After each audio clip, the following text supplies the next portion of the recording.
Hello friends, I am Aditya and you are watching Germanclass.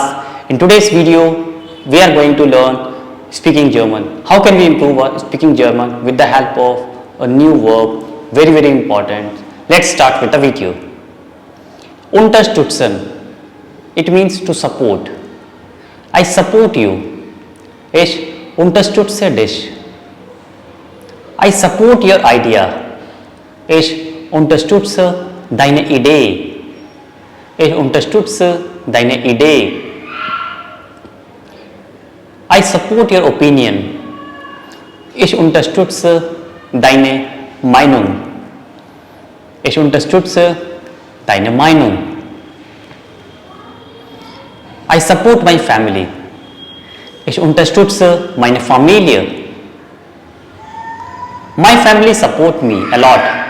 Meine Familie unterstützt mich viel.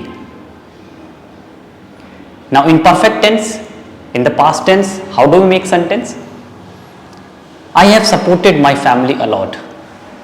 Ich habe meine Familie sehr unterstützt. I have supported your suggestion. Ich habe deinen Vorschlag unterstützt. I have supported your idea.